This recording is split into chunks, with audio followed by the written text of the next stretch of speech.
Hello everyone, this is the Animation Conversation Cartoon Chat Holiday Edition. Of course, this is NogMaximus. I am one of your hosts, Bryan the Baltimore. Of course, find me here, find me at ScreenBlast Podcast, and find me at Democracy on YouTube. Joined alongside, well, his voice is so grating as he told me, but it's actually his. Why are you guys calling guests out like that? Whoa! Wow.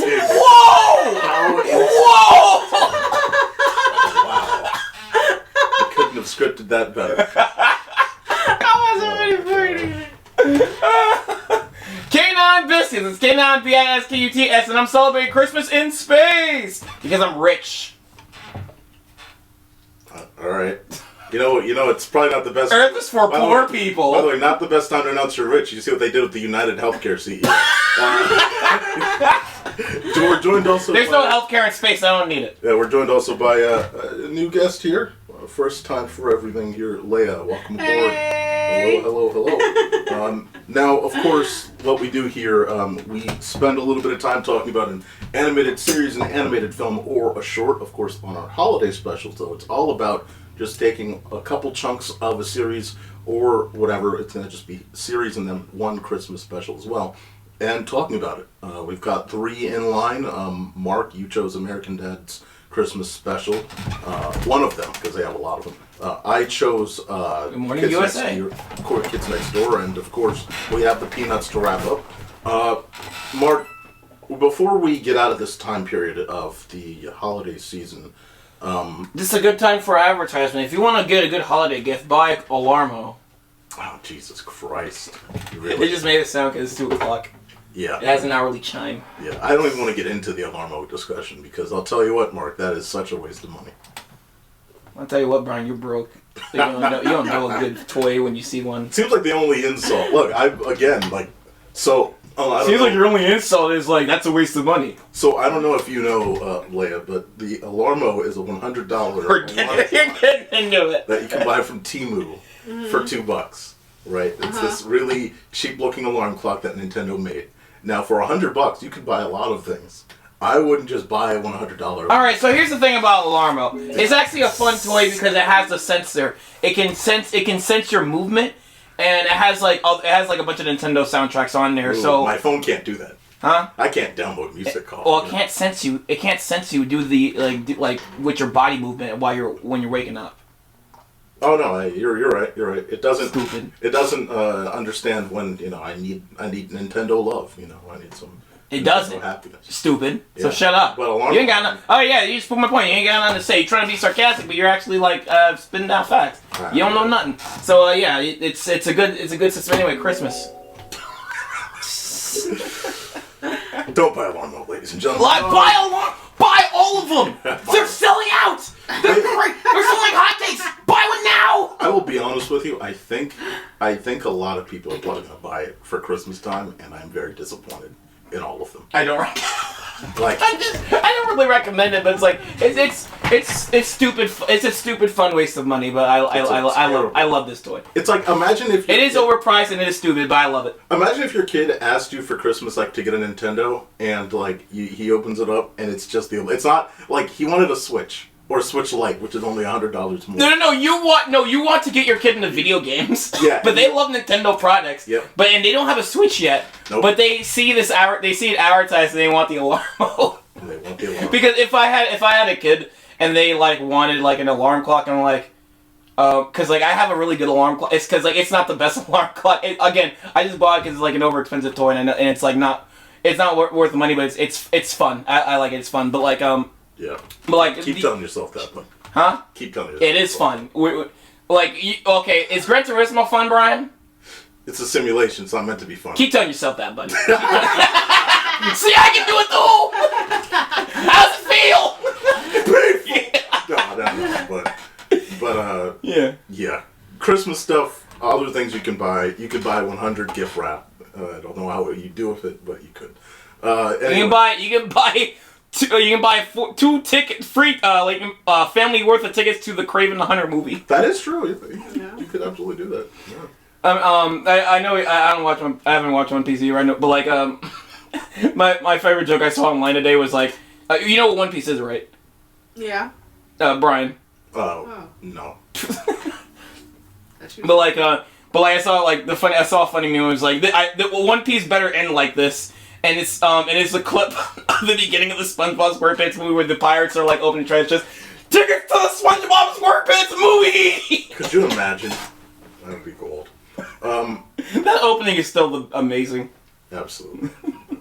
Before we get into the full NogMaximus, the maximum noggishness, of course. We were gonna start this with Venom 2 maximum nog. We were gonna start this with the fact that, Mark, you had started a discussion about nog choices, but I mean, we just spent now 5 minutes talking about a Nintendo alarm clock that's worthless. So I think we could move on. You really just wanted to put you want to get the last insult out there. You were done on that. You're like, Nintendo alarm sucks. I think that if sucks. I think you hating too much. This alarm clock is better than If. This whole alarm clock is better than the movie If. Nintendo could have. Don't go watch If. Watch this. They could have done more. Buy this and look at it. Yeah. Watch the time go by. You'll see a little Mario go by. I got you. There you go. There you go. Buy this instead of watching the movie If, because If sucks. And that guy over there knows nothing about good movies. See, okay, I don't have an alarm clock, but I think you hating too much on the alarm clock because you don't have one. Yeah, no, you're right. I don't have an alarm clock. I don't have an alarm clock. I would pull up. So it's so late to all these. Yeah. Anyway, you were supposed to start at 9, my boy. We were supposed to start at 7, and yeah. Are we done? Are you? You're the one with the PowerPoint slide. We did get silent. You have to segue. We did get silent for a second. First thing, we're moving on to the topics. This December, settle down to a Christmas feast with Adult Swim. Robot chicken, anyone, with all the trimmings? It was all about the Coke, man. We promise not to go down the cliched route of socks, aftershave, bath salts, or a new jumper. New Jersey, okay? We're gonna finish up America, then we do Europe, then you knock out the Middle East yourself. Crown that river, bitch. With nothing to do and all day to do it in, what could be better than settling down in front of the TV and watching some Christmas classics? It's a Wonderful Life. Miracle on 69th Street, Jingle Balls, Frothy the Blue Man, Rudolph the Red... Okay. At Christmas, friends and family gather together to enjoy the festivities. It really is a case of peace on earth and goodwill to all men. What are you going to do to me? You ever seen the movie Saw 2? Oh, no, please. No, me neither. Adult Swim's bulging festive sack. All this month. Ho, ho, ho, ho, ho, ho, ho. Oh, I love the holidays. Go! Bing, bing, go! Again, I love repetition. Yep.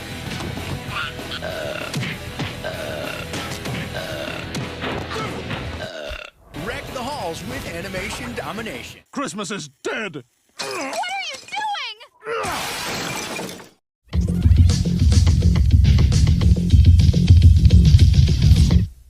All right. So, Mark, you made this choice here, American Dad. The best Can I ask you a Christmas question? story. Why did you have a break before the podcast even starts? You got to keep people's attention. Yeah. I'm going to do this more the 25 cartoon chats. I'm telling you, there's going to be more of those because apparently, if you hold for 5 minutes without, any sort of attention-grabbing thing, people tend to log off. So, more attention pulling. Also, this is what we did for the Halloween special, if you recall. So, not necessarily new. But Mark, this was your choice. You chose American Dad here, this first special that they made. Why'd you choose it? What are you getting out of this? What are you getting out of having us all watch this thing? Yeah, because I like American Dad as a show, and I like their Christmas shows. I think they have one every season, and it's kind of like a saga. And I think the concept of the Christmas ghost that can travel through time comes back as far as I remember. And we were talking to our friend of the show, Martin, who was on here. Couldn't make it today because he has issues. But like, he said this wasn't the best American Dad Christmas special. I'm like, yeah, but it's the first one, so it is like the first of many. So who's to say we're not going to get to more in the later years of this podcast? Of course, absolutely. Yeah, I mean, American Dad, of course, as a series, it's you talk about the McFarlane trio back in the day of Cleveland show American Dad, Family Guy, but American Dad really boosted itself off after obviously Family Guy came back, and you had both of those running for a long period of time. And then from that point, American Dad just kind of split itself off more and more. They really used the opportunity of the fact that, yeah, the structure is Family Guy, but the situations are different, the characters are different, the dynamics are different. So you have a better playground, or I'd say it's a better playground than Family Guy, but it's just a different playground, and the writers really know how to maximize that. I need to ask you another really question real quick. Can I ask about I'm curious about the logic of your Christmas lights, because my spaceship is decorated. Are yours just hanging from the sky, from two you have a long Christmas hanging from 2 buildings across from Chicago? Mark, I don't ask Spider-Man to do much, but everybody gets one. You don't buy everybody. Tell him, Peter. Yeah. Apparently, everybody gets one. Everybody gets one. Oh my gosh! Everybody gets one. Yeah. That's using a lot of long distance electricity right there. What? Your Christmas lights. It's stretching, but this is it's like if you were to plug in a TV from across the room. These lights aren't that bad. I mean, look at them. I know, but they're hanging from the sky. They're probably these. Yeah, they're hanging from from one. They're hanging from one building. You're going deep into this bit. I I wasn't being serious. I was I know. I was these are cool. I mean, Spider-Man does his thing. I didn't tell him to do this, but everyone thinks there's green lights up above or red lights up above. They're all confused. It's Aliens! Aliens! These are giant bulbs hanging over Chicago. What is that? Oh my god. But yeah. It's found unidentified aircrafts. Glowing. Mark, you're having fun. American Dad, though. Alright, on to the next one. What? He just, what's it called? Had me watch an American Dad show today for the first time, and I thought it was pretty cool, to be honest. This show was funny. Yeah, I'm about to say, it had its funny moments. I was laughing my butt off, to be honest. You should watch more. I honestly think this is funnier than Family Guy. Yeah, so I think the show's pretty cool. I think people should watch it more, especially if you haven't seen it. So that's what I have to say about it. Yeah. I think that's the thing. American Dad, Family Guy, of course, it's you have your winners losers situations there where they do things with Stan well. They do things like there are winners on both sides where it's okay, what you can write with Stan's situation versus Peter's situation, you have a much wider playground to work with as a character, I'd say, with Stan and Peter. But obviously we've had a lot of fun comedy moments from both, so you look at those shows, they're both funny at certain times. American Dad, like you said, Mark, it's they've run a lot better in the long run with that team of characters and the writing staff that's there. I think, and the best character they have on the show is Roger, because they can just do anything with him. Yes, indeed. Roger's it's just random. Yeah, just random. Just unexpected. But what I like about this Christmas special, because everything, every source of media has parodied A Christmas Carol. It's one of the most parodied stories ever. Yes. And it's I do enjoy my Christmas Carol parodies, but I mostly enjoy them when they have a new kind of bit to them. And with this one, it's using the idea of when if the ghost, when the ghost past, future, and present, when if their time travel was just actual powers instead of a sort of a metaphorical, spiritually given thing. Yeah, spiritually given thing. And like Martin was talking about, later on down the line, we get more, we learn more about the lore of that situation. That's the other thing about American Dad. It's a lot more mystical at times than Family Guy ever has been, Well, it's more. It's less grounded than Family Guy. Even though it's Family Guy, it doesn't try to be grounded. It's like it tries to just be wacky situational humor. But it's American Dad, not in a serious way, but they do have more more serious. They take their stories more seriously, or they go more they're. Well, there are multiple, multi-episode threads that are taken as seriously as possible. With American Dad, it's like, yeah, they'll do that, but it's usually going to be based off of something and not as serious. It's like, oh, we're making a parody of this, and it's usually not as necessarily serious as Family Guy. It's not serious, but they take their stories more. They take the stories more seriously, as in it's just it has to lead somewhere. Like Family Guy, the stories don't matter. It's all about the jokes. It's all about the jokes. Stories don't matter. Right. That's why they were able to make so much success out of the Star Wars Family Guy stuff, because it's like, all right, we know what they're going to do. And I love those. Just the comedy is. Those are really funny. But going back to the Christmas special, I agree with you. What you can see almost immediately upon the start of this episode is they knew that with American Dad, and this is obviously season 2, but they knew, hey, we have our own take on Christmas. We know exactly what we want to do with these characters, how we want to go along with these characters, what journey we want to take. It is so unique compared to so many other standard Christmas specials that so many shows do the generic "what is Christmas" or generic Christmas story based off this, or we're going to rip from this point. This is a fun time. I love, again, in the beginning you have the War on Christmas stuff that was big in the 2000s at the time. All the Fox News people, which this show leans toward, were super baked into, oh, you can't say Christmas anymore, and they were all upset about it. And it doesn't actually matter. I mean, look at it now. No one cares. But they made a big deal about it, and this show puts it front and center as a joke. It's a great, perfect... when that was taken to the extreme where they actually have to cancel Christmas celebrations just because it's you can't have Christmas religious figures. And it's not even... And it's a tree. It's not even it's the manger or anything. It's a Christmas tree. That's taking it to the extreme. And that's, again, the funny, gold that they run through with it. Usually political humor flies over my head and, it can be hit or miss. But, I think,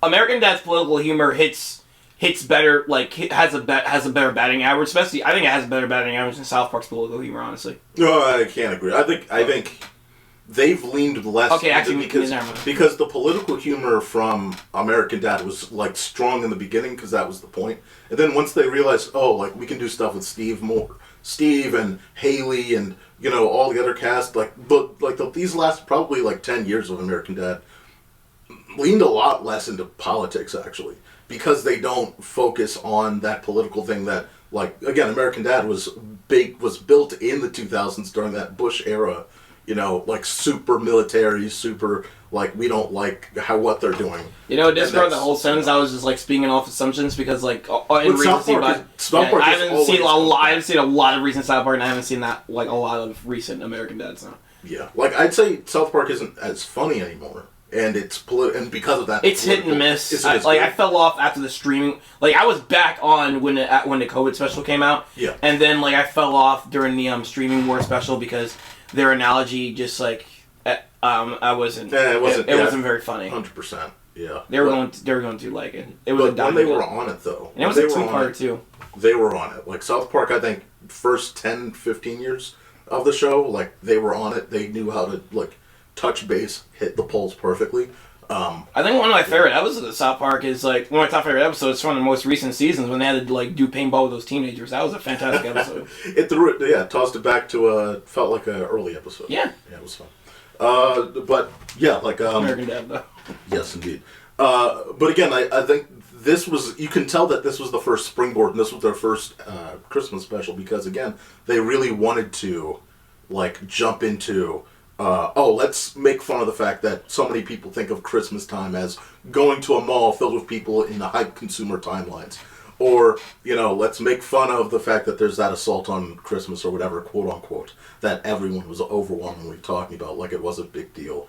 The carolers, even when he's again, it's Christmas it's not holiday this guy, it's Christmas. And yeah, I know, I can't say the words, but like, it's I thought that was funny. The holiday cool. guy, the holiday like terrorist, the holiday terrorist. Exactly. Well, he always strikes on Christmas. Yeah, and like you said, like the again, like this is so interweaved again with, like you said, politics and pop culture. You have to know these things and understand good. You don't necessarily have to understand good references, but like I'm not a Jodie Foster fan, so this was like, for me, it doesn't really connect. But for a lot of older people, that kind of this reached in the 2000s, or maybe if you were 20 in 2006, maybe this would have reached you more. But for me, even like, the whole time I've watched American Dad, when I go back to this special, like, I just know that character, that person that he's trying to kill as a 70s person. And I don't really know what the tie-ins, but it's still a fun adventure either way. It doesn't make you less interested. It's funny because I knew, like, what Reagan was only because of, like, other shows that parodied that joke of Reagan getting shot. Yeah. I think there was an episode of Critic where, they made a joke about the documentary. It was like, back and to the left, back. Oh, that's JFK. Yeah. Oh, yeah. JFK. Oh, not Reagan. Jesus. Oh God. All right. So Reagan's assassination attempt was not. It didn't kill him. So that's not as. I got mixed up. Never forget what I just said. Wow. I don't know anything about politics. You chose the perfect show, Mark. But again, you can tell, like, they had fun doing the time travel sequences. Like you said, like, I love the fact that the Ghost of Christmas Past is a former Tooth Fairy. That's like, I don't fucking like this. I screwed up on my first. I can't believe this. How am I supposed to? And he ran off. And then when she goes to get, like, Stan's wife, it's like, she splashes her with water. Like, it's not even mystical. Like, it's just my favorite part about the parody is, like, Stan's supposed to be visited by, like, the entire, like, he's supposed to go through the entire story of the Christmas Carol. Yeah. He doesn't get past the first ghost. Not even he the misses first ghost. I mean, not even really through the memory. Like, just... Yeah. And I guess that's kind of... It takes, like, a realistic... That's when you know your characters, because it's like, what would your character actually do? Would they stay there the whole fucking time? If they were thrown back to 1970 and they wanted to do something, would they go back and... Would they stay there, or would they just try to... Hey, what's this like? And I have a mission. I want to do this. Like, you know... I think they had... If I was like an evil bastard and then somebody took me back in time, I would like, well, let me live out my nostalgia real quick. He's like, while I'm here, I'm like, ooh, old stuff. Exactly. Antiques. Yeah. Like, ooh, is this like an N64 brand new? Oh my God. I love the B plot where it's Roger creating disco. Yeah. Because also I love time travel stories where it's like something is like weird in the beginning. It's like, why is that thing the way it is? And then the time travel plot happens, like, oh, so that's how it happened. So, because Roger's just like a depressed drunk in the beginning of the special. He's basically where he was when we see him in the beginning. Yeah. That's what in the beginning of the special, like, yeah, he's a depressed drunk, and then like you find out like, and like throughout, Stan accidentally drops the best. He somehow had a cassette of the best '70s hits or whatever. Disco he was buying as a gift for Robert from the 99-cent store. Yeah, right. Yeah, it was in his pocket, so it dropped, and Roger found it, and he created all those songs. I have to I'm like I know it's a cartoon, but like I'm just like thinking about the logic. Like, did like the people who like those songs that made those songs, did they like listen to those and like that sounds like my voice?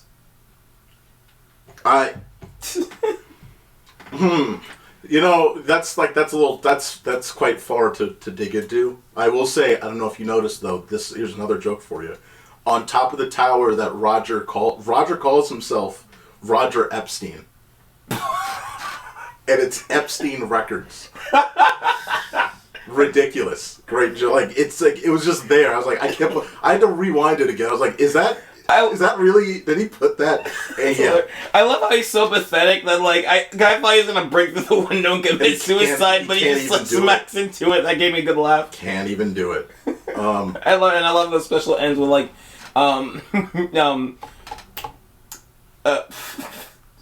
Stan committing the assassination attempt, and he's like, "Merry Christmas!" Merry Christmas! By far the funniest thing ever is that like he is going all in, singing "Merry Christmas" like a deranged lunatic.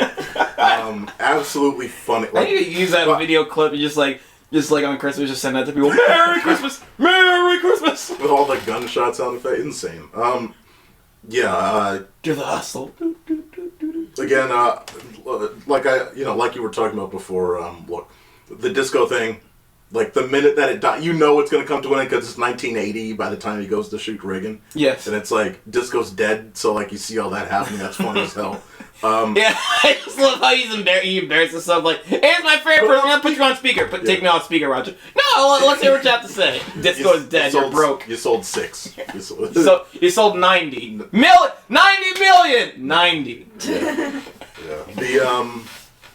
Yeah, what else? The only other things I had that I found very cool were, again, whenever Stan did that first time travel adjustment and they go back to the present and they see that it's Soviet Russia in America. Again, this is back to that political humor of, oh man, you let the Democrats win against Reagan. Well, it's going to be Soviet Russia now. Like, that's just that comedic thing of how extreme the other side thinks is going to happen if, it's ridiculous. The only thing is, like, that, I wish I can laugh at that, like, that flew over my head is, anything that references a Taxi Driver. I haven't seen that movie. Yeah, it's like, well, okay. I'm pretty sure it would be funny if I seen the movie. Maybe if I ever watch the movie, I'm going to watch this Christmas episode right afterwards. I just love how De Niro was done with it. It's like, yeah. So not looking like a guy staring. How the f***? You look like you're talking to the mirror. You mean, yeah, I'm talking to the mirror. Like, no, not the person inside of me. You're talking to the mirror. Like, you're stupid. Yeah, that was great. Yeah. It is, again, like, the perfect thing, like you said, to end on.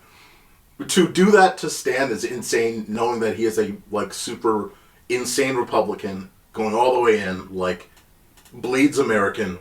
And what does he have to do to save Christmas? He has to shoot Ronald Reagan. Like, that is, like, so against anything he would want to do, and that's a beautiful way. Oh, yeah, now I remember the word I'm looking for. The show, it's high concept. It's, like, it has, like, a lot of high concept stories, more than, like, Family Guy. It's, like, I think it's almost on par with Rick and Morty, with, like it's high concept, like, it's high concept ideas for episodes. Absolutely. And I think at times, at least in the more recent, I haven't watched much of Rick and Morty, I can't speak. It's still hit and miss. I still enjoy it. Yeah. Yeah, Rick and Morty is still good to me. Cool. No, like, I think, like, the most recent season, I can say, only had one stinker episode, and that was, like, about numbers and stuff. It was stupid, but, like, other than that, like, it's still been solid. Nice. It's just the anime that sucks, but, like, dude, we gotta watch the first 3, because I think it's so boring, but it's, like, it's oddly weird the way they just made it. Like, I think it's worth a discussion. All right, if we get a chance to line it up, then we'll line it up, man. Yeah, American Dad, the best Christmas story ever told or never told. Worth a watch. I enjoyed it. Yeah. I hated it. Oh, thanks for the choice then. Yeah. All right, we're gonna go ahead and move on to. Nah, well, it's better than, like, I don't know, any old cartoon like Kids Next Door. I'm glad we don't have to watch that. Yeah, who would put that on the list?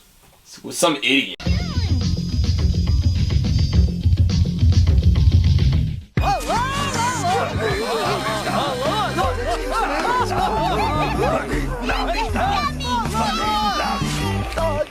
Bells, jingle bells.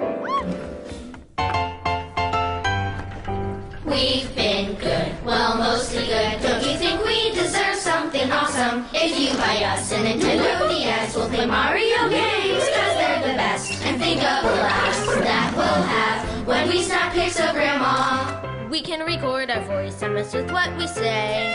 You get a happy holiday. Mamma Mia! The special edition Nintendo DSi XL bundle!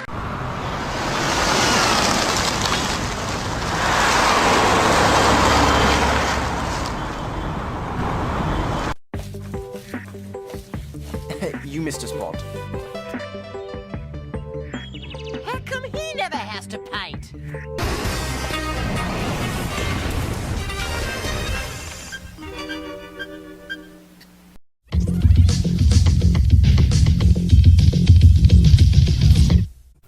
NogMaximus, welcome back. This is now Kids Next Door. This was my choice. Kids Next Door, by far, I think one of my favorite series from Cartoon Network, if I were to rank them on a list. If you've never heard of Codename Kids Next Door, it is probably one of the most well-regarded animated series of the 2000s. Basically, in the most basic synopsis that I could find, it's a team of kids operate from this high-tech treehouse and go about stopping anything evil, whether that be delightful children who are actually buttholes, teachers with a vengeance, or anything unexpected. This is Operation Naughty, and actually it is their only Christmas special. Mark, you know, we're both obviously products of the Cartoon Network 2000s era. What would you say? Oh! Alright. Whoa! So you're back. Alright, Mark, Kids Next Door. Like I said, we're both products of the 2000s Cartoon Network era. Thoughts on, just Kids Next Door. Like, we're not going to obviously do a whole rigmarole. That's for CartoonChat. Full focus. I know I want to get into it so bad, but like into this, but I'm just gonna say this. So Kids Next Door itself, it is like on paper, this is like set to be like a very like probably cringy and like unfunny show, but like because like it's about a group of kids, and you know they're going on adventures and stuff, and it's like I feel like if Disney had this idea, and this was like probably looked over by Disney, it was like they have to have morals every day. Adults have to be respectful. You can't be like too mean to like, you know, to adults and stuff. But in execution, what the show is, it's probably one of the most like creative, like high concept like cartoons on Cartoon Network, because it's a full out comedy, but it has really good action. Like, I mean, the animation of the action isn't, like, all that's there, but, like, but it was the concept for the is, time, like... it was enough. But the concepts of it, yes. It's very creative and, like, more unique than, like, any other show around that time, too. And we had a lot of unique cartoons around that time as well. And it's, like, even though it was a comedy, there was, like, a couple episodes where it's, like, especially when it took itself seriously, I was in it. No, especially Operation Zero. No, there were moments where it shifted from being just pure comedy to, we're going to add some sort of levity to this. We're going to lessen the levity, make it a little more not grounded, but you know what I mean. Add a little more drama, but not in a negative way. And they made it work. I mean, like, again, it's great. It's great. And that's all because, again, they built this world brick by brick so well that when they introduced those things, when it came to Operation Zero or any of those things, you were on board with it and it made sense. I mean, again, the lore of Kids Next Door is so fantastic. The world building itself. The world building is phenomenal. I talked about that with Fairly Odd Parents. I mean, Kids Next Door, I always forget about saying, as equally so, the way that they world build here is so good. How many weapons, like, you know, there are wikis where it's like, all right, how do they show off the weapons? Well, they show it, and then they do a 360 spin, and they really hype up what they've crafted, and it's very well done. It's also the tone of this show, even though it's comedy, much like how Powerpuff Girls is well executed in being this fast-paced sort of action, like, you know, you're getting that die-hard energy there. This follows through with that. And I think that's why it fits so well on Cartoon Network, is you are carrying that into the 2000s with this show, because, again, you're taking it seriously with a squad of kids that are just such a cool team as well. Every one of those characters, it's like you could either relate to, or you just find them funny, or you just find them, you have a good time watching them. It's my cat crying. That's why I was about to... What do you... Bear, here. I fed you today. No, I think she wanted to get in like a butthole. Hello. Hi. All right. So, I mean, you've watched this Christmas episode before, right? I mean, you've seen this, obviously, right? Long time ago, but yes. I can bet, like, dude, this is like, watching it, it's like new to me. Thank you, Bear. Thank you. Really appreciate it. Yeah, thank you so much. Thank you! Bear, you're killing it. By killing it, I mean you actually are killing it. All right. But so again, we both then, it's nostalgic, but mentally not really recalling it because it's so far in the past. So. Yes. Yeah. Cat's distracting me because she's in an affectionate mood right now. Yes. Look at that. Merry Christmas! Indeed. Sponsored by Petco. But Mark, I have some cool little stats for you. So, did you know that this was the last episode written by one of the series, not co-creators, but one of the key writers there, Mo Williams? This was the last one. This actually premiered on the 3rd anniversary of Kids Next Door, December 6th, 2005. So it's coming up on this episode itself, coming up on 20 years old. Scarily enough. What? Oh God. Yeah.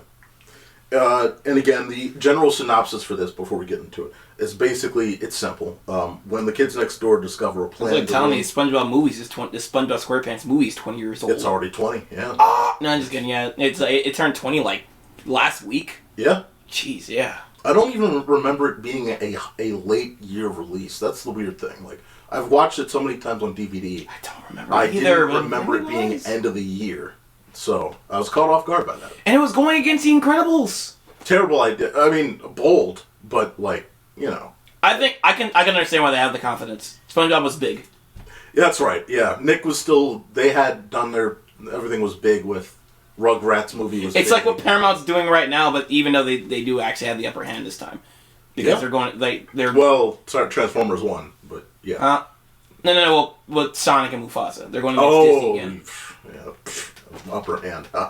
Yeah, guaranteed, absolutely. But when the kids next door discover a plan to ruin Christmas, they must team up with Alpha Strike to save the day.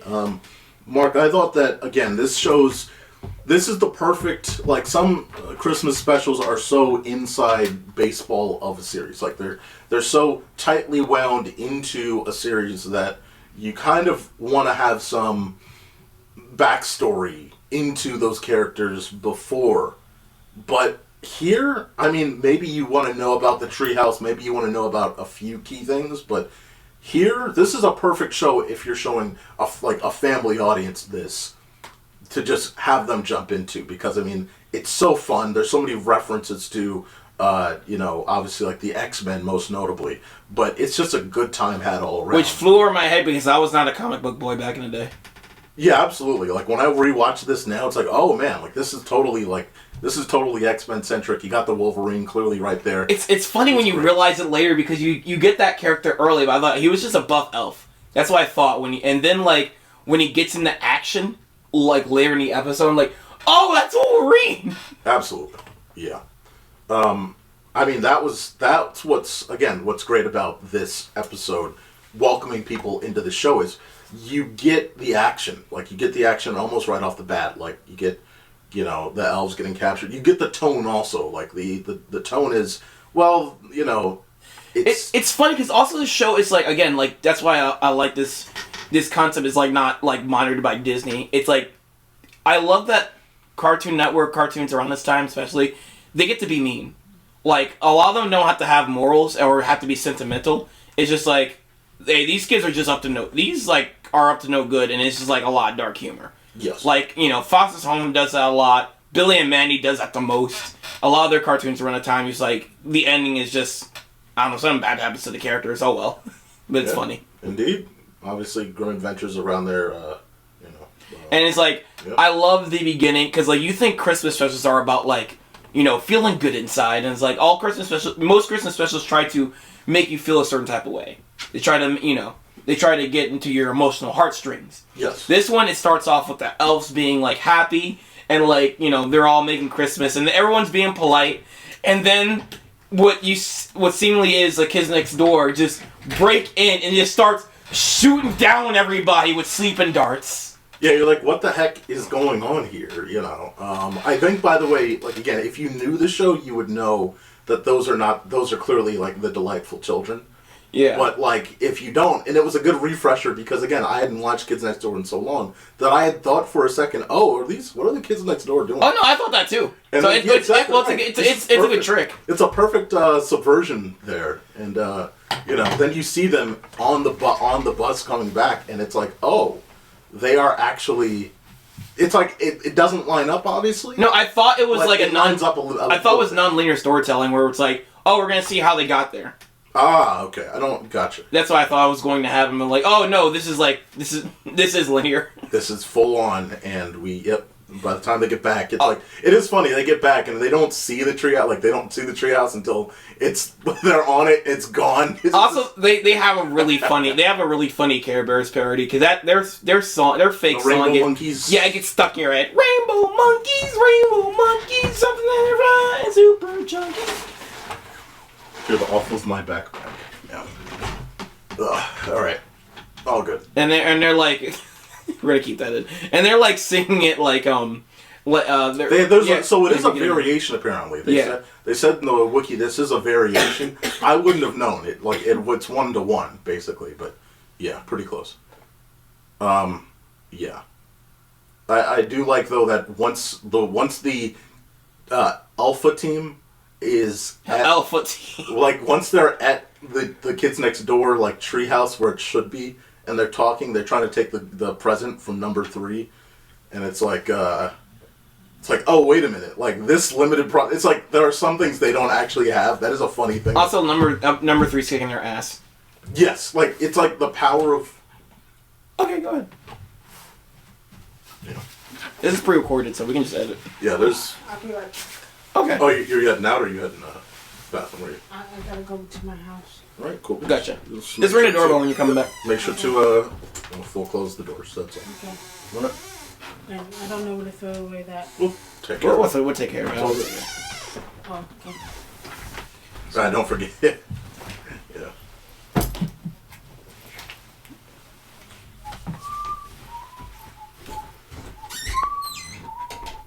I was getting stuck in my head. It is a very that song. You might want to pause it. Alright. Resume. Alright. Okay. Alright, we're back. Cool. Yeah, like I love when they're on the actual base, like the tree itself, when it's gone. Just the idea, by the way, of the tree itself being gone, it's just funny in itself. Like, it's just like, it's gone. This is not the first time it's happened either. Like, yes. You know, like, he's like, why does he always take my tree? And I like number 2 points out, this one is like 2,000 years old. Yeah. It's like, it's hilarious. Like, I mean, and again, like, the way that they introduce the Alpha Strike team there, like those characters, is great. Like, this is the thing about Kids Next Door again, is like, even on these one-off things, they're gonna put time into what are these characters going. They're not just background characters. It's like every one of them has some sort of fun backstory and season theme design and effort and care, and they're putting care into their parodies too. So yes. Like, it's not like this is just like a ripoff. Like, just they're not. this is just not Wolverine. This is just not X-Men. This like they were very creative of like Christmas theming these these elves to be like, how would the X-Men work if their powers were centered around like Christmas theming? Yes. All right. But yeah, no, I agree with you. Like, it's like the amount of, hey, these are again one-offs, and we're gonna put that much consideration into, like these are minor backstories. I love Nightcrawler saying like the Nutcracker and just Snow Angel and what was it? I forgot the Colossus ripoff one. Yeah, but I know there was Wolverine. There was Wintergreen. The Wintergreen is the Wolverine character. Yes. Yeah, but they all have these different designs. I didn't have them all on hand there, but again, like it is very much. It's just cool. Like, and again, like they all have their own personalities, and it meshes well with the universe that they've already built too. That's the biggest variable. Is these don't feel out of place for the universe. It's not like they just made this thing happen and here it is. They're just out of the blue. It's like no, this all meshes well with the ideas that you've built into this universe, which makes it all the better. Well, like they do have their personalities. Their personalities are literally the X-Men. Like this is literally like a royalty-free crossover. Yes. Absolutely. Well, and again, like this is the high point for the X-Men outside of the 90s, where you had the popularity of the 90s X-Men series, but you also had the iconic Bryan Singer films that had exploded in popularity alongside Spider-Man. So everyone knew about X-Men by this point. and it was as big as the Marvel Cinematic Universe, but it's not, obviously. So, yeah, you know, one of the things, by the way, like they realize this, and they're welcome to team up, and it's just a cool, like, all right, we're gonna work together on figuring this out. They realize that it's not obviously the kids next door, and they team up on it, which is nice. Yeah. Again, Kids Next Door thing that I forgot about entirely, the transmission interrupted stuff, all that, the amount of care that they put into taking themselves so seriously. The tone. If it's a full episode, they'll do like transmission interrupted. Yes. It's so and like cool. Yeah. Every episode is an anagram. Yes, this one was... did I say the right word? Yes. Yeah. This one was Ninny's Almost Undo Greatest Holiday This Year. That was this one. And again, my favorite one was Bra. Do you remember which one? Do you know what Bra was? I do not. Battle Ready Armor. Great. Oh yeah, the Bra episode. Yeah. Absolutely. Dude, just again, like it put you in the frame of mind to get ready for this show. Like it fits so well. It's like such a good introduction, you know, that like those opening credits are great. And then again, like, not to parallel one-to-one to Powerpuff Girls, but the same way that Powerpuff Girls would get you in that tone of mind with its opening credits, where it's like dun dun dun dun dun dun dun dun dun dun dun dun dun, and you get those opening credits so quick, it would put you in the frame of mind to be ready to know. It's very like James Bond inspired. Yes. Yeah. Well, yeah. Yeah. I'd say, is it? That's the music. I thought it was like 9. I thought you're talking about the intro. Powerpuff or Kids Next Door? Oh, Kids Next Door. Yes. I thought we were talking about absolutely. No, not Powerpuff Girls. It was just definitely espionage type filmmaking, Mission Impossible, that sort of thing going on there. They get to the North Pole, and again, like, I love the dialogue here, like where Santa's there and he's like tied up and he's like, "Don't do it. It'll roast your brains like chestnuts on an open fire." Like, holy cow! I need a. I think it's a cerebral. In the X-Men, it's called Cerebral. Yes. Yes. I need J.K. Simmons to voice this Santa, because like his line dialogue. Oh yeah, we were talking about how we were comparing this to Red One earlier because we saw that recently. Yeah. Like this is like this. I like Red One for its high concept, and this is like this episode on that concept does it better.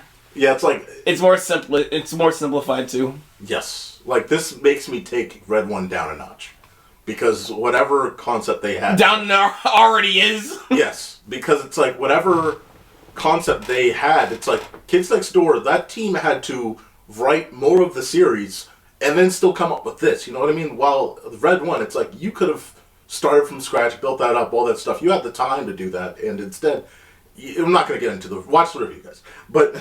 You know, like, this is so impressive. And another reason why it's so impressive is they just face off against another random group of foes called the Faculty 4, which again is just here are characters again. Are these parodies? If they are, I don't recognize them. I think they're meant to be like the bad X-Men, like the Magneto side, but not really. They're just meant to be like these characters that are.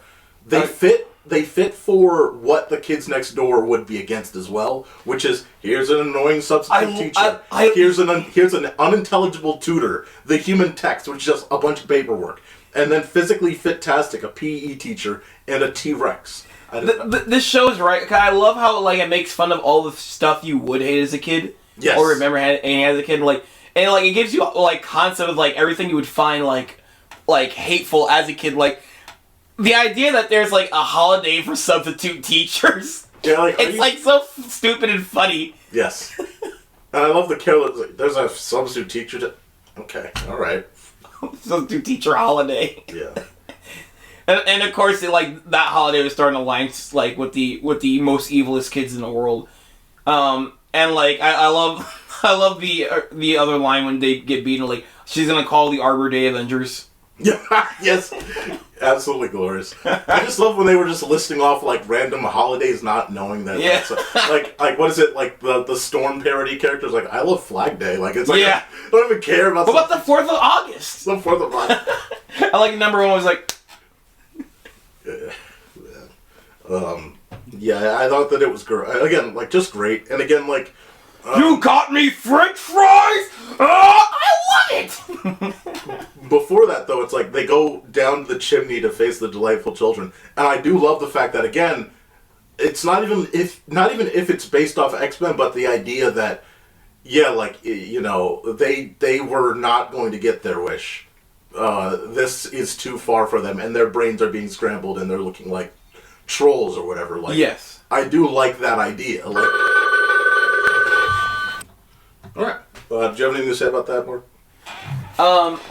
This is probably like one of my like favorite, like what, like not my favorites of all time, but like this is like a great, like probably one of my favorite. Are you going to the summary? Oh fuck. Oh, never mind. What? I got nothing else to say. All right, well, you continue before you get to the summary. Then you. No, I did not. Yeah. No, it's your turn. Go. No, I was just saying, like, yeah, like I like when again, like I like the idea, like Santa comes back and it's like, again, he's like, you think, oh, for a moment it's going to be on Santa to save the day. It's like, no, it's on number 4, who's been an asshole this whole time about presents and shit. But he's not been an asshole. He's just been a kid. Like, I don't need to worry about this. I think as a kid we're like, like until you become old enough to like have that realization. Yeah, you like the idea of gifts, and maybe there are some people you'd want to give gifts, but it's not really in your mind like, oh man, like I really need to give like not until you get older, really. Like kids though, not really. So even though it seems like, oh, he's in the wrong, it's like as a kid that's kind of where you would be mentally. So it fits. And of course it's just funny as hell that again he saves the world by giving her the fries that he already had in a gift wrapping. And just going on the subject of giving, it's like giving is more of like it's more of a treat for adults because we just like feeling appreciated. Yeah. So that it hurts if we give something and it's not appreciated. Like, here's your thing. Oh, cool. No, thank you. It's like the smiling friends thing. It's the smiling friends thing where the boss gives him the thing. He's like, here you go, and then like he looks at it. It's like, I don't want this. And the boss's face. I love that exchange. The boss's face is so. Oh, like I'll take it. Like, yeah, you can. I guess you can. It's serious. You can do whatever you want with it. Like I've been on both sides of that. Yes, absolutely. I mean, you could have done that earlier with the Sega thing. Like, what if you just said that, like, to Leia, just like, No, I did with the one before I opened it. Yeah. Like, oh. Want this? It's a box. It's a box. Yeah.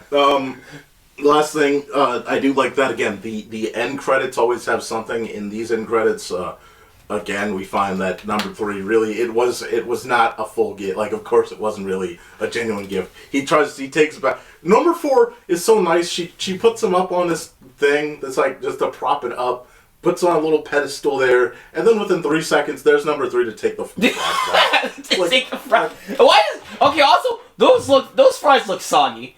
Like, Santa's trying to reach out for the fries, and then number 4 still just wants the eats the fries. Yes. Because like if I saw this, I'd be like, ew. That's those are some bad fries. They're not fresh. But yeah, like you were about to wrap up, Mark, I think this was an absolutely spectacular version of a Christmas special.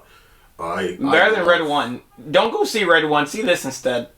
Yeah, absolutely. Like I forgot about I'm glad I saw Red 1 before this because I probably would have.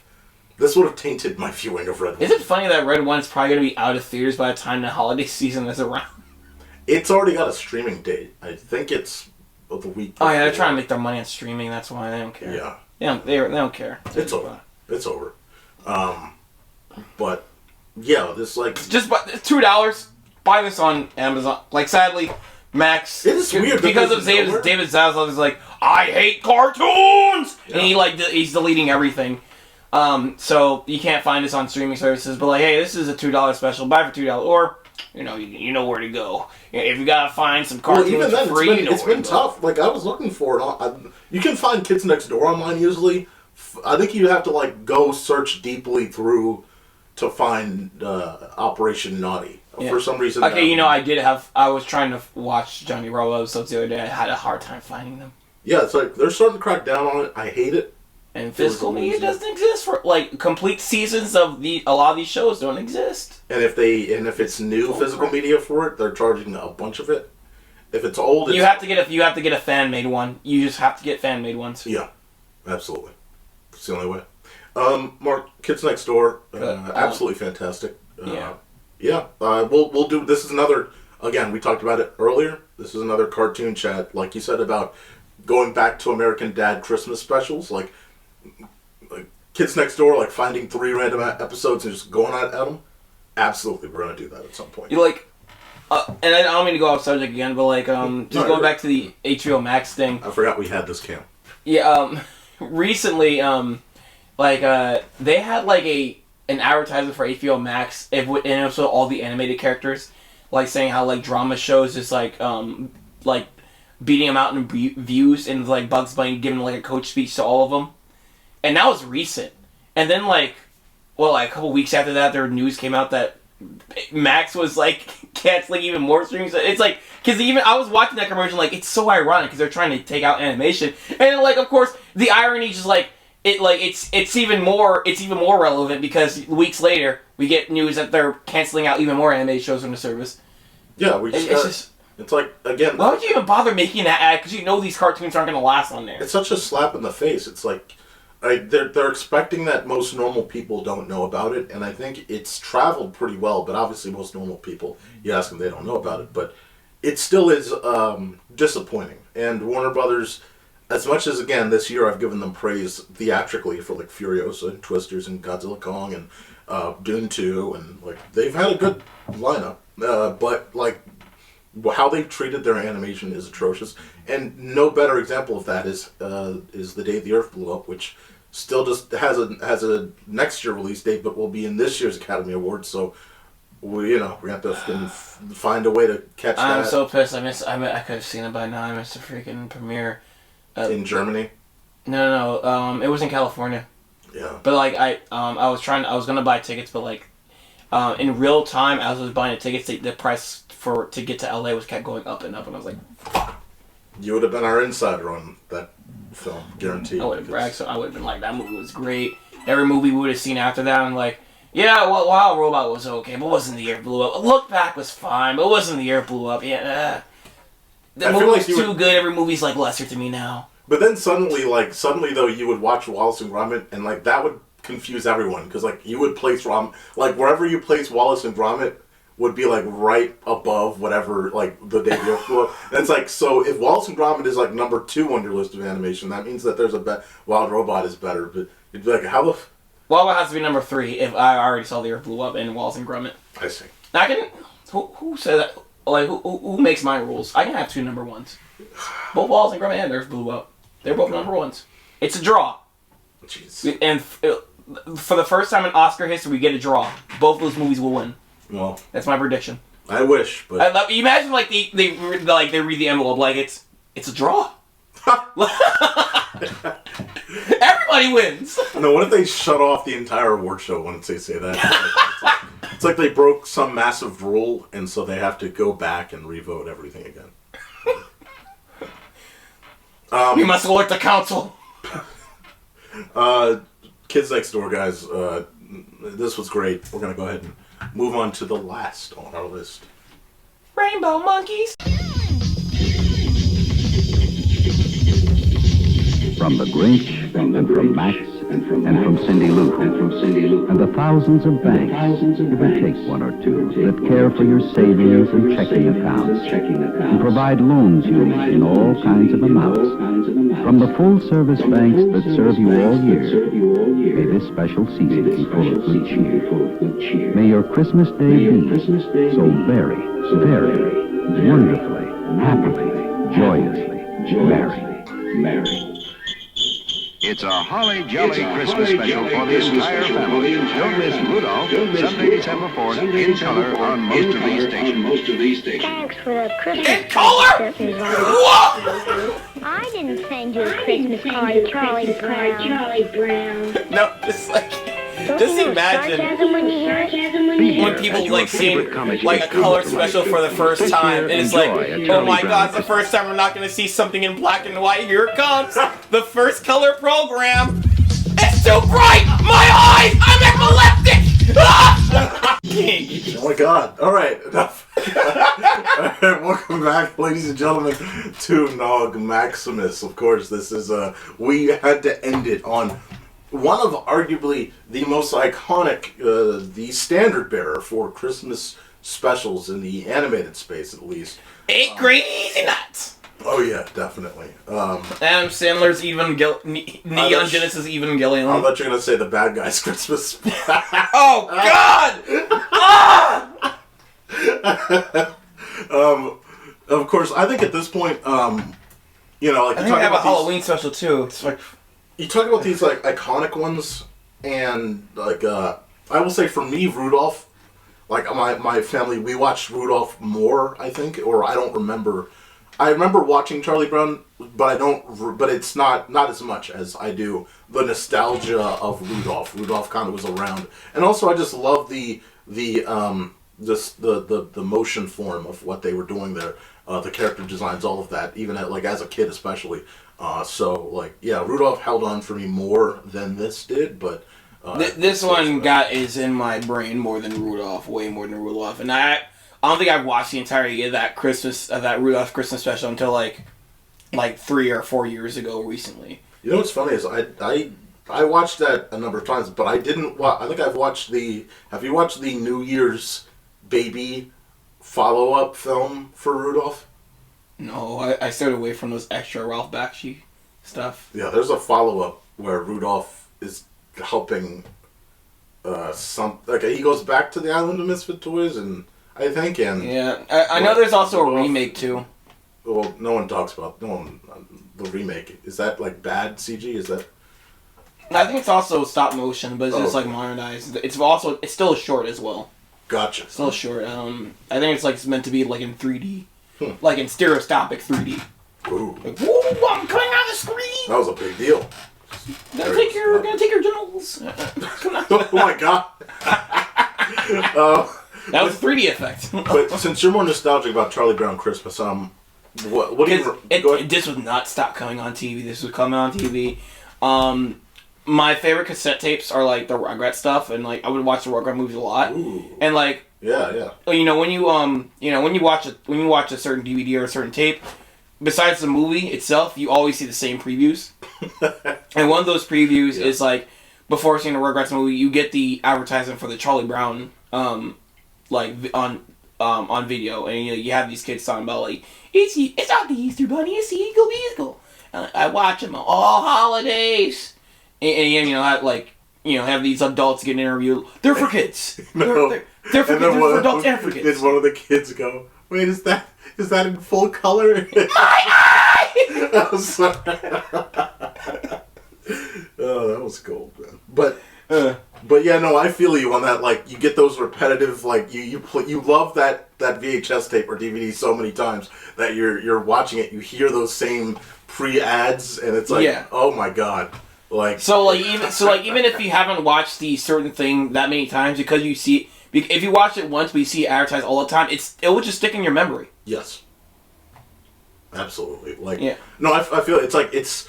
I remember there's what was it, like this movie, I think it's Mamma Mia or something like that, but like in the commercial, it was on VHS, on the commercial, no, it was on DVD, whatever movie I was watching, on that DVD, like they would play the song Dancing Queen, so my brain, I'm nostalgic for this song Dancing, whenever I hear that song, like it's a bop, I enjoy it. But like, it's like, why am I nostalgic about this? Because I kept hearing it attached to this one goddamn promotion before the movie that I like to watch on DVD. Like, those things will get in your head. Like, absolutely. Like, those things will get in your head. Yes. So, you didn't necessarily watch Charlie Brown. You just kind of saw the thing it will come on TV a lot. Oh, okay. Like, mainly these specials. I didn't find out there was a show until later. I thought Charlie Brown was just only specials. Only these holiday specials for the longest time, and it was like, there was a whole show? What? Until we saw the Charlie Brown movie that was made by Blue Sky years ago, I did not know that there was anything outside of those specials, honestly. Yeah. I know there was like other newer specials from the 2000s, because also my Rugrat videotapes would advertise those too. It's like, it's something birthday, Charlie Brown, or something like that. You know what? And it was like a Cartoon Network aired a movie once, and I was like, there's a movie? You know what I remember more about it? I remember more that the MetLife commercials would have Snoopy. And that's what I remember more of. Yeah. Snoopy would be all over those, and that's what I remember the most. Snoopy's a fun mascot, but like I'm more interested in what's Charlie Brown up to. I need the whole. At the front door. Ooh, get the. Pause it. Hold your horses. But yeah, like we were talking about, it's reaches everywhere in terms of where you can have some sort of nostalgia for the Peanuts or Charlie Brown or Snoopy or any of those characters. I know it's like Snoopy's a cool mascot, but like for some reason I feel like a lot, like especially with the new Apple shows, it's like see your friend Snoopy's and the rest. And it's like Snoopy's cool. I don't really care about him. I want to see what Charlie Brown's up to. I want to know about this blockhead's suck life, Jesus. His unlucky Well, life. it's the slice of life nature of Charlie Brown that it was so magical, and I think that Apple probably doesn't want their most prioritized animated content to be about the glum life of Charlie Brown. They probably think it's like the Elmo effect of like Elmo's so bursting full of energy compared to the rest of Sesame Street that he took more spotlight over the slower moments. And here it's like, okay, well, we're going to prioritize Snoopy, and that's not bad. I think Snoopy's fine, but I think if you were a fan of the Peanut characters, the Charlie Brown characters, you probably would want to see more of them on a regular basis. Yes. Yeah. Yeah. But, again, we talked a little bit about the development of Charlie Brown, becoming an actual special, the limitations that they had to get it done, the short time period. And Charles Schultz was actually writing on this, too. Yes, absolutely. The fact that Coca-Cola was like, yeah, we want to approve this. Because that opening scare scene is like it's meant to be a Coca-Cola advertisement. They took it out, but like there's like signs for like enjoy this special is brought to you by the sweet taste of Coca-Cola. Yeah, all the signs that they put up there, it's funny. Yeah, nothing like they needed the product placement to sell because that's what it was. The financial backing was, But yeah, absolutely. But like you said, this Peanuts thing. Obviously, the Charlie Brown Christmas there, directed by Bill Melendez, written by Charles Schultz. Music composition was by Vince Giraldi, and again, this guy, absolute legend, because that soundtrack, that Charlie Brown Christmas soundtrack, it's gone down in history as a definitive piece of the Christmas identity. If it's not playing somewhere around at some point in time, you are missing out. It is so critical. I want to highlight. You mean a do do do do? No, well that's part of it, yeah. But just the entire soundtrack. Oh yeah. There's a video made by Digging the Greats on YouTube. It's about 20 minutes long. He dives more than we have time for. He delved very significantly into how critical the music was and into getting this approved and where the music came from and how that tied into the development of this Charlie Brown Christmas special, and how in later installments they would reuse or use variations and make new variations. It was a very good breakdown, and I'd recommend, again, it's over on Digging the Greats on YouTube. But yeah, we don't need to spend that much significant time on its backstory there. But yeah, it's like you had said something when you were watching it about you have to adjust your pacing going into a classic series, or either a classic series or a classic special, right? Yes. Yeah. Because this is a very slow pace, and it's like I love this. I just want to say I love this special. Sounds like you hate it, buddy. I hate it. I hate it. No, but I love. It's a classic to me.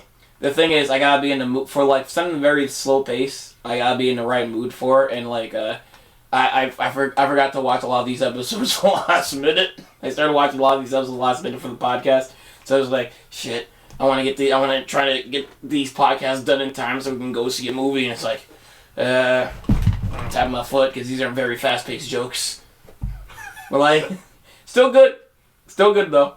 Absolutely. Like I think it. Also, like I said last year, the pacing, these specials can blend in. So we don't want to do like back to back because I remember we were originally supposed to do this last year. Yes. But I talked you out of it. It was like, no, you don't want to do this right after the Halloween special. No, or the Thanksgiving, or like Yeah. shove the Thanksgiving one in the middle there. Like, no, it's better that you kind of flow with it every once a year, or like one every year, or maybe even one every couple years if we don't go back to this next year.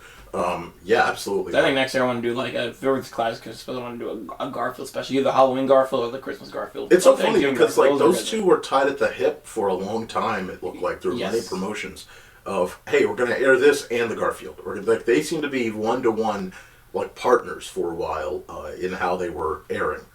But look out, because Garfield's coming to town. Oh, the Chris Pratt one? No, that's an old song. That's one of the I think that's one of the. Oh, that's the Bill Murray one. No, it's not. It's both as crossover. Garfield into the Garfield verse. I think Mark would blow his brains out if like Bill Murray and Chris Pratt did a Garfield movie together. Bill Murray is not a bad choice, but he's doing it wrong. Yes. It's like he's like playing it like a drama queen.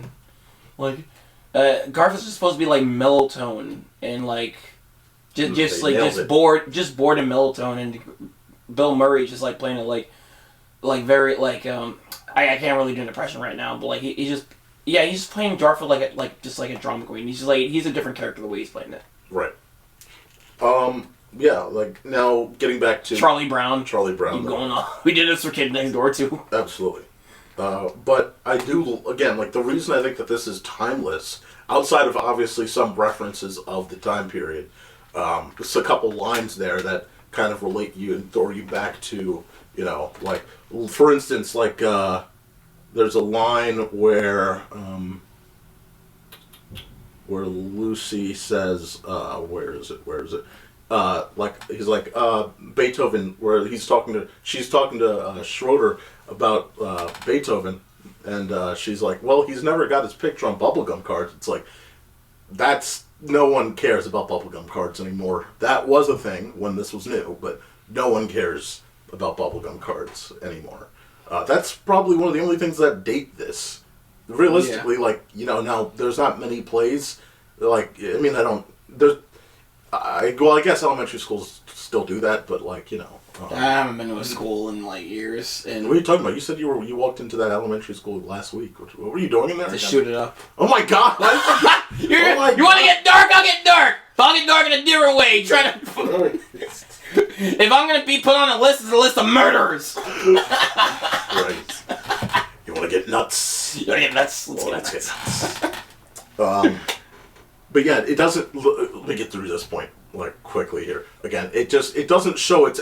The only way that you can show its age is if you watch an older version. Most of the newer versions have touched themselves up pretty well, and even then, you could call it a creative choice if you were to watch something that kind of made itself age like that. But it works itself well in timelessness because of the music, because of the character dynamics. It's just characters talking to each other. That's this thing. That's all that's happening here. You've got characters that are dancing, having fun. It's the movements, the flow, all of that in a situation. And it's a relatable situation as well. And that's about how it goes. I think it's extremely relatable. It just runs the test of time. Yes. Yeah, you talk about. I love the authenticity of the kids' voice actors. How they will say sophisticated words and they also stumble on their lines and they'll just keep. It's great. Yes, it's great. And then also just the decision of when Lucy's giving psychiatric help. It's that's clearly just a kid that was either watching TV or listening to her parents. It's like, well, if you have this, then you have that. If you have this, then you have that. It's like she's not really. There's no help here. But it's just, vocabulary word, answer. Vocabulary word, answer. It's like, that's how a kid would tell you. If you like that animal, then it's probably this animal. It's like, I do like the way that dialogue runs. Also, I love the entire ice skating bit. It's I think it's remade or very much referenced in the Charlie Brown movie. Oh like, yeah, that's a great ice skate sequence. Yes, indeed. Yeah, like again, like we've been there. Like I remember, we've been where Charlie is, where he's just trying to. By the way, he gets tasked with being at the director after telling Lucy about the situation of just being glum around the holidays, and he gets tasked with being the director and of this play. And like it threw me right back to that time in high school where we were trying to, where it's like, all right, let's get this PSA done, and like no one was listening, and I was like, in Christ, can you guys like get your shit together here? Oh my God, it was that. Yeah, it's like you guys. No one was like, because like the teachers had let us use the room, and it was like no one was paying attention. I'm like, dude, what the? So I left. I didn't realize I basically copied Charlie Brown, but I just left. And that's like I've been there before. Like it's like because like for that that point I was like, well, nothing going to plan, so like plan B, just do it turned to that's where it was like George was the teacher, right? Like that was the it was funny. I remember watching that. Like it didn't turn out that bad. It was you guys found a way, especially with the intro and outro we made. Yeah, like it still turned out like yeah. But yeah, everyone because you're dreaming. Inside joke people. Yes, yes. Those classic ones are great. Everyone though was finding reasons not to like listen. I love, by the way, that throughout this whole thing again, like Snoopy is just a standout the whole time. Like he's just whether he's like again on the ice skating rink doing his own thing, or he's dancing on the play, and like he's dancing on top of the piano even. Like it's like, dude, like. He wins an award for his doghouse decoration. It's like, dude, what are you doing?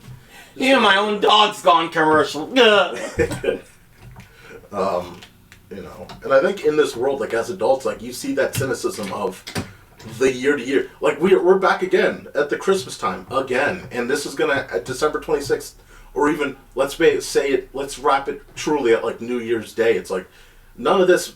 It's all gone. Like all of this gets tossed in the bin again. Nothing. Like that cycle goes back around in a loop. That cynical nature of, hey, spend this, you gotta get this, you gotta get that, you gotta go after this. Like, you can. I think we've all at one point in time or another had that energy of like, do I really care at this point? This is gonna be a weird comparison, but like, it probably could be. It could probably damn well could be the inspiration. But like, I like how like this small neighborhood of kids, it's like a little community. And you know what it kind of makes me think of? It's a show that came so much later. Ed Nutty. Oh my God! How'd you know? Yeah, because like, didn't they say they were inspired by that? They were. I don't remember. I don't remember if they said they were inspired by that, but you definitely get the. I agree because like it's just the way that both of them handle the kids in the community just doing their thing. Just they're all just themselves, and they go about their thing doing whatever. Like again. All the Eds are either like they might be in the junkyard area doing whatever, like acting like they're racing cars. They're finding some new way to like get a quarter out for a jawbreaker. Like they're just going about life, and that's what the Peanuts do so well. Is they're just going about life in whatever day they are doing it. And it just so happens that most of the time that we see them, it's on a holiday. And that's just it. You know what I mean? Like that's just the difference with them. But I, 100% like the Ed Nettie thing. Like, oh yeah. Absolutely. Which makes it even more messed up than the complete series and have the specials. Why do you need that? Because they're good. No, Mark, we're talking about David Zaslav. If we showed David Zaslav Ed Nettie, he would try to delist it from everywhere on Earth. Like he'd be like, we'd be like, hey, it wasn't this good. He'd be like, yeah, it was great. Let's get this off of any platform we've ever seen. Like, hey, if we made David Zaslav the president of Japan, what would happen to anime? Well, no, you have to make him president of Sony first, and then... Okay. After all that, because Sony owns everything, right? So then once he... Reality show video games. Yeah. Just bad. Just garbage. I think we've pretty much... Look, like, you do feel hopeless for Charlie toward the end when it's like he puts the one ornament on. He's like trying to find any little bit of optimism. He's so optimistic about this tree... that he goes off, sucks. And but like he's like so optimistic about it, and it's like you see joy from him. Like there's so many of these little moments where it's like he gets the director thing, and it's like he thinks he's gonna feel happy about it. We've all been there. It's like you think you're gonna feel happy about this, and you just kind of it just doesn't work, and you feel glum again. And he gets the tree, and he's like, forget it. I'm gonna find a way to make this tree look good anyway. and he puts one ornament on, and it looks like he killed it. Like, and it's like I can't believe this shit. Like, you can't win. I can't win. Like, it's what he said. It's like, I can't believe this mess. Like, and like, I remember when the advertisements were out for the Charlie Brown movie when I was coming, that had a theater run. Yeah. They kept playing the song. As like for irony's sake, they kept playing the song. All I do is win, no matter what. Why? It's like, it's all irony. It just never. It didn't fit at all. It was probably the most annoying thing because modern songs shouldn't be like next to Charlie Brown. Peanuts, anything peanut? No, it should not. Especially when you have the Vince Guaraldi soundtracks. It'll be a more funny joke if it wasn't official. Because it's unofficial, it just doesn't feel comfortable. No, it was definitely out of place. Yeah, like again, the crew comes back. They say, I do like that it ends with everyone giving him this nice big Merry Christmas. They do, it's a nice look of appreciation. Like, hey, we'll make this work for you. And it's just one day, but it's one day that ends on a positive note for Charlie Brown, and that's beautiful. I love that song. Christmas time is here. I love in one of the Simpsons Halloween specials and like that. They're like, Happy Halloween! Woo! And the Santa's Little Helper starts dancing like Snoopy. It's just like the Charlie Brown special. That's good. One last thing before we wrap. I do like that the little sister, like Charlie's trying to do his thing, and then I found it just a little really funny that like she's like she wants Charlie to write a letter, and then he takes it. He doesn't realize it until she starts talking. All right, you're gonna write it for me. All right, first things first. I want you to do that. Like it's, and again, back to the good dialogue. It's like she's doing what kids would probably do. It's like, hey Santa, did you have a nice summer? Hey, like it's like he's just like, that's adorable. Like it's very nice. But yeah, absolute gem of a special.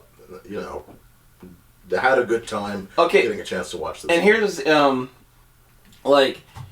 so I've only seen old versions of this special, and in full color. Yeah. My eyes. This is my first time watching the Apple TV version, and I think that version is definitely remastered. Because, I'm watching this remastered version of my HD TV. You can see, the layers of the animation cells and, the shadows behind them. And it's, the clipping of some of the cells. And it's, it's weird. It's like an indie film. It's a new definition entirely in comparison, right? Yeah. It's the depth is gone. The depth is gone. It's fascinating to watch it this way.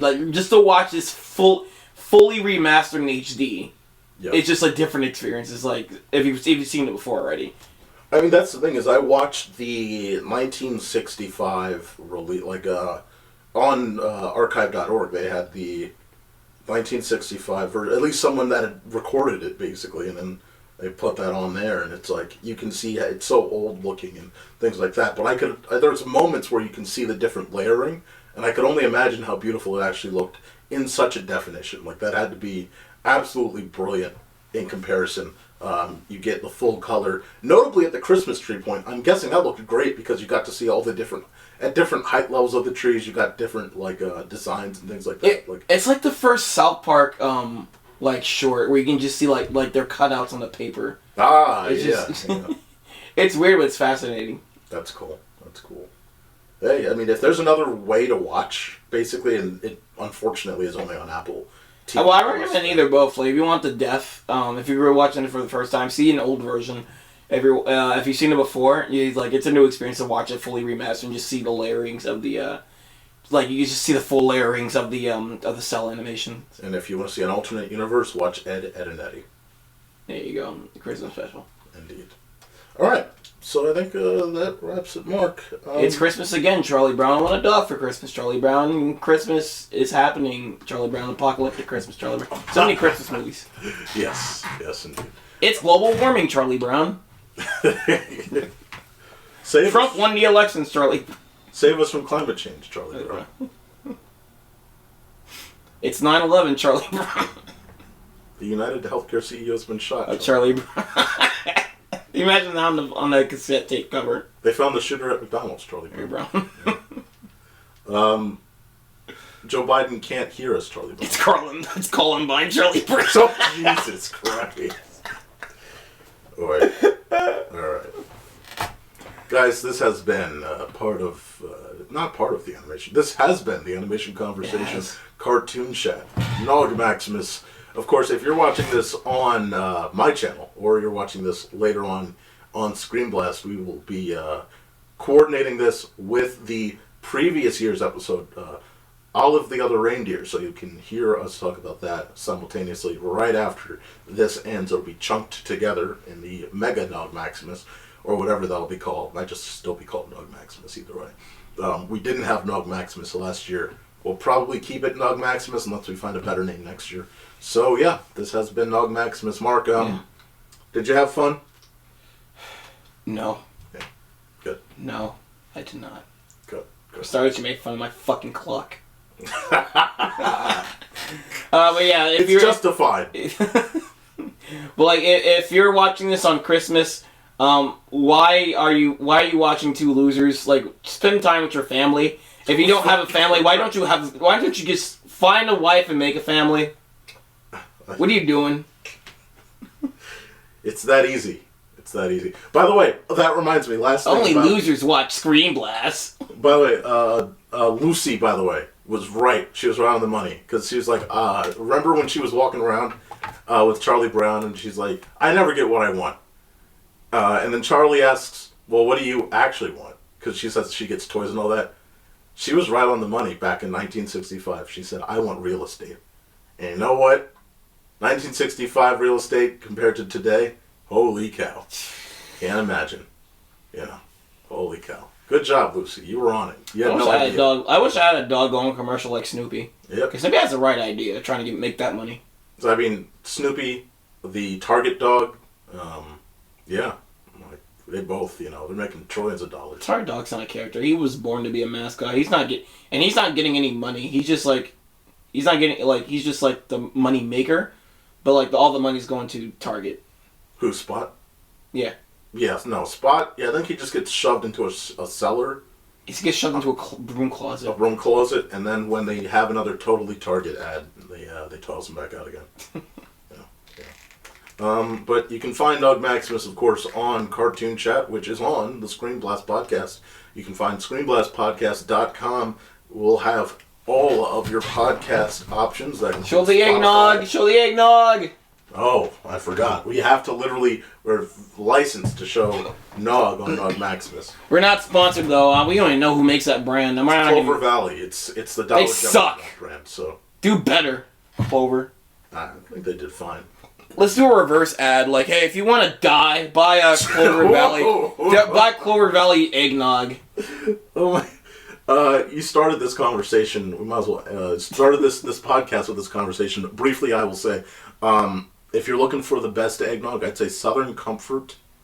You can find it at like Giant, at Wise, at all that. I'm so overwhelmed when I go to the grocery store seeing so many choices. It's like exactly all these like rich eggnog, all these I can't decide because I just want the most eggnoggiest eggnog. It's like, this eggnog is more creamy, this eggnog is more thicker, this eggnog has extra cinnamon. And that one's just sperm. Don't touch that. But no, as an eggnog connoisseur, not really, but as a fan of eggnog, so I'll make it simple. Silk is watery. If you want the eggnog consistency, it's not there. Almond nog is like a healthier version of actual eggnog. It tastes like eggnog, but you don't have all the cholesterol that eggnog will give you. Southern Comfort, cinnamon spice, absolutely delicious. Like the best. Before, I just want to get a message out there. McDonald's, where is your eggnog? That is crazy. I've been waiting. Yeah. I've been waiting over 10 years. Yes. Where is my eggnog shake? We were in high school the last time. Okay, I can understand this is like a yearly? What, bi-yearly? Okay, I've been waiting 3 years. It shouldn't be it shouldn't be like 15 years, man. It's crazy that legitimately... we're going to have to find headquarters. It hasn't been 15 years, but it's almost. It's getting there. And like legitimately, I'm with you because I did a wiki on it and I was like, I cannot believe that it's been over 10 years since we've last had the eggnog shake. I feel like it's been... We were so optimistic back then, like, oh yeah, they're gonna have this next year. And they never had it again? And then it's like, oh, I guess they're gonna have the year after. And then, like, the year after was like, remember the eggnog shake? Yeah, we're gonna have it sometime. Yeah. You know, the Shamrock shake kept coming back. Okay, fucking their it was their minty toothpaste shake. Yeah, that's true. They made the Grimace shake. You make the Grimace shake, but you can't bring back the eggnog shake. Why doesn't anybody else make the eggnog shake? Okay, fine, McDonald's not doing it. Come on, like, Applebee's, Denny's, Burger King. Please, someone do it. Someone made an eggnog, like, shake. I think it was, Potbelly a couple years back. Potbelly made something like an eggnog shake. Like it. Where it had, but it wasn't like eggnog exactly. So, yeah. Somebody just do it. Because like you said, like the ingredients... It's money on the table, man. It is. I don't know why this is so difficult. But yeah. Yeah, that was a downer. but yeah, it's an important message. We need our eggnog shakes. Legitimately though, Southern Comfort, if you want an eggnog, Southern Comfort cinnamon, it's in like a reddish, not this one, this is from Dollar General, but it's at Giant, or wherever you are nationally, globally. Yeah, that's the best. By the way, by the time this goes out, usually eggnog starts to get unstocked. Like the week before Christmas, usually they stop stock. The stock kind of fades because after Christmas, eggnog fades. So it's one of those quick. You gotta grab it. I know. I make it from scratch. So like, I'll do it in July just so I can show off more. Christmas in July, man. Yeah. So I'll, when July comes around, I'll just make us some eggnog. You should do it in celebration of Snow White live action remake. No, I'm not. You ruined it. Now I'm not making any eggnog. Make your own eggnog. NogMaximus, ladies and gentlemen, appreciate you for watching Cartoon Chat. We'll see you next year. Because, of course, next episode probably next year anyway. Stay tuned for our Snow White. The 7 dorks. Yeah. And it's 7 dorks. See you guys. Logging out, everybody.